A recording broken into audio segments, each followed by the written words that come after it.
everyone. Is that working Yes. okay? So I'm Charlotte. I've come from Durham today. I'm doing a year-long master's program there, which is just purely research-based, so it's just a year of doing research. I don't have any class. And I've been focusing on this non-native species of shrew, which some of you might have heard of, the Greater White-toothed Shrew. So just to start off, I wanted to give everyone some context about small mammals sort of in the UK in general. We have a bit of a lack of data on small mammals, and this is largely due to challenges sort of observing them.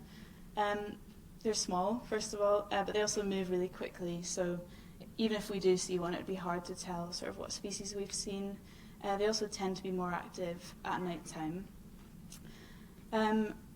So all of those things mean that we've just sort of got a lack of information about how they've been doing over time and what their sort of status is at the moment. This is a bit of a problem and something that we'd like to overcome, mainly because as we go through sort of contemporary challenges of climate change, land use change, we need to know sort of what the threats are and how we can sort of conserve, protect our small mammals, especially when we have commitments in the UK to sort of halt biodiversity loss and protect our native species. So this has all been made very relevant in the northeast with the appearance of the Greater White-toothed Shrew, which is that naughty one in the red box there. So that has appeared in Sunderland in the past sort of few years. It was 2021 that the first record was of that had actually been, it had its DNA analysed to confirm that it was a non-native shrew. Actually, the woman whose cat killed that specimen had photos going back to 2015 of what looks to be the same species.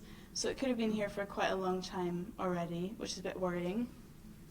The reasons that we're worried about it is we've watched it invade Ireland in the past 20 years or so. So in Ireland, it's been spreading at about 5 kilometres a year since 2008. And the problem with it is that everywhere that's become established, the native pygmy shrew has disappeared, which is obviously quite concerning, especially because we have pygmy shrews in the UK that we're worried about now. So the context of the invasion here is a bit different. So we have a greater diversity of small mammals in the UK. We have 3 species of native shrew, so as well as the pygmy shrew at the top, we have the common shrew and the water shrew, but also sort of more broadly, we have more mice and vole species than they have in Ireland as well. So some of the sort of distinctive features that would allow us to identify this species are its sort of prominent ears that stick out from its head a bit more than any of our native ones. It also has white teeth, so all of our native species have got red tips at the end of their teeth, which means that if you're doing owl pellet dissections, if you find a shrew skull, if it's got completely white teeth, then that's a non-native one, whereas all of our native ones would have that giveaway of the red tips at the end of their teeth. They also have long white hairs on the end of their tails. So you're probably wondering, how have I managed to do this project, given I've just explained how hard it is to observe small mammals. The convention has been for people to do surveys with live traps, so you'd go and leave live traps out for a number of hours and then go back and check them. If you'd caught a small mammal, then you'd be able to sort of have it in your hand, definitely make a confident species identification. You could sort of take whatever measurements you'd like from that small mammal, but as you can imagine, that can be quite an intense form of surveying, so you need to check the traps every few hours for ethical reasons, but also there's a lot of time where you're not sure if the trap is actually active, so if it catches a small mammal at the start of its sort of deployment, it could have that small mammal in it for the majority of time that you've left it, so there could be other mammals running past it not getting caught and that you don't have any information on. So that has sort of been the convention, but there's also less common techniques of sort of eDNA analysis or owl pellet dissection that I mentioned. But for my project, we wanted to use camera traps. So this is for a few reasons. Camera traps just passively record data on animals that walk past and trigger the motion sensor, so you can sort of increase your survey effort relative to live trapping, because you can cover a much sort of a wider area in a smaller amount of time.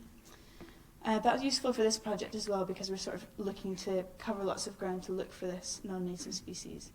But also both of my supervisors at Durham are really heavily involved with Mammal Web. So this is a UK mammal monitoring scheme where citizen scientists can upload pictures from their own camera traps, and you upload them online, and then you can classify what animal you've seen in that picture, but you also open up the pictures to sort of the public to provide their own classifications, and then all of that data goes into the Mammal Web database and just has improved our knowledge of sort of larger body-sized animals, where they are, and at what times they've been seen. The problem is that for small mammals, camera traps don't really get good pictures. So this, in the red circle on the screen, there is a small mammal. You can see that there's definitely an animal there, but it would be difficult for you to confidently say what species you've seen in that photo. So that was sort of the first challenge in my project, was to adapt camera traps for small mammals. So I did a lot of reading in the first few weeks of my master's. There's a few other people that have done similar surveys where they've tried to use camera traps because they allow you to cover that sort of wider area, and it's a bit easier than live trapping. But I had to sort of make these adapted camera traps with materials we could afford. So the green tunnels at the top are what we came up with. So they're open at both sides. It's basically to reduce the field of view of the camera. And then by putting a close focus lens, actually blue tacked in front of the camera itself, that reduces the sort of focal distance of the camera. And then by putting the camera inside the tunnel and then locking it to sort of a log or a tree, we can tilt the camera down towards a bait station and then get really good photos like this one of this little mouse that's come to have a look at what's in that silver dish.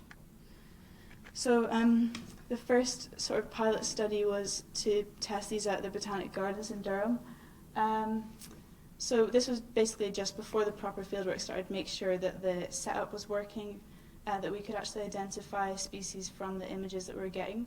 I think it went really well. It was cool to see some wood mice and bankfall, but most excitingly we saw the pygmy shrew, which is, I've told you all about it already, but we're worried about that one, especially in Ireland.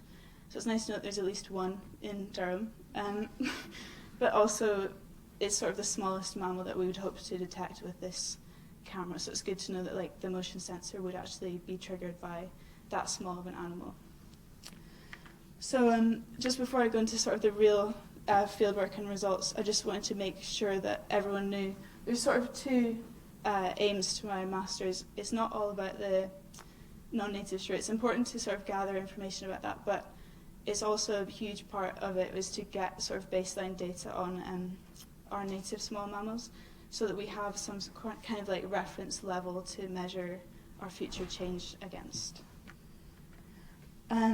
So this, the bigger map came from a different group of researchers that really kindly shared their data with me. So they were looking at owl pellets, as I mentioned before, and all the red squares or like diamonds, that's the area that the presence of this non-native shrew is sort of confined to by their survey.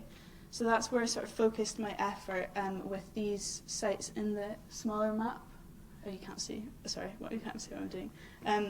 But yeah, within those, the ones that are on that side are all within that area. And then there's one site further south. The reason I put a deployment there was because after talking to a professor at uni, she decided to keep a closer eye on one of what her cat was bringing in. And it was only the day after I'd told her how to identify the non-native shrew, her cat actually brought one in. So it seems like they're probably in more places than we realise. And it spurred me to put a camera trap down at Castle Eden as well. So I was using 24 camera traps for the duration of my survey between May and October. They'd be put in groups of 4, and within each group of 4 I'd have 4 different bait treatments, and that's just sort of to provide some information about what's the best bait to use to sort of maximise detection of small mammals. yeah, the fieldwork went really quickly, so I'm not really sure what step there is between fieldwork and the results, but I got over 50,000 image sequences. This is sort of an overview. I just wanted to mention if anybody did want to look at more of the images, because I've just put a small selection on the PowerPoint today, you can log on to MammalWeb, look at the shrew monitoring in Britain project, and have a go at classifying what's in them. But yeah, so I'll just run you through some of the best pictures. So our friend, the pygmy shrew, we all know this one now, but we saw loads of these, which is really good news. I think it's really encouraging. They were at every site that I surveyed, and lots of pictures of them. I think it's sort of hopeful, considering what's happened to them in Ireland. It's nice to know that they seem to be doing okay. Also lots of common shrew, also at every site, and lots of pictures of them. I just wanted to talk about how you identify them from the pygmy shrew. So this is sort of a strength of the camera trapping project, to just say that it is possible to make these distinctions between different species without actually holding them in your hand. So the common shrew has sort of three colour bands. So it has a dark back, and then sort of a blonde stripe along its belly, and then a white underneath. But you can even make that out on the sort of nighttime images where it has that sort of light patch along its side. We saw water shrew. We only saw one. This is only at one camera. Weren't really expecting to see these. They're much more specialised in their sort of habitat. So this was maybe just a one-off, but it was still cool to see this one. Also, again, like the species ID is possible with these images that we were getting, which is very cool. You probably recognise these ones from the Botanic Garden slide. I'm sort of sick of the sight of these. We saw like millions of wood mice and millions of bankful. One thing I wanted to point out was that there wasn't many sequences that had more than one species in, but this picture on the bottom right has a common shrew in the front and a bankful in the back having their breakfast together, which I thought was nice. I didn't mention before, but one extra advantage of the camera traps is that, as well as the sort of target small mammals, we had some records of the sort of braver big ones that were willing to stick their heads in. So it's not hugely relevant for my project, but I just thought it was cool to see some of these species that we don't often get to see up close. I also saw a few rats, but I didn't put them on the slides, and loads and loads of squirrels as well. You're probably thinking I haven't left much time for sort of the star of the show, but we did see a couple of Greater White-toothed Shrews. The reason I haven't left much time is because we didn't see very many of them, which I think is probably quite good news. You can see its big ears on that picture especially, but they were only at 2 sites, and I put the sort of numbers of pictures that I've seen up on this slide. So as I mentioned, the wood mice and the bankful are way ahead of everything else up at the top there. But the pygmy shrew and the common shrew both had over 1,000 sequences in my survey sort of data set, and the Greater White-toothed Shrew is down there with only 40, and that's just between 2 sites. So I think these sort of overall results lead to some more questions that I haven't got answers to. That it might be too early to sort of detect any major negative impacts of this invasive species.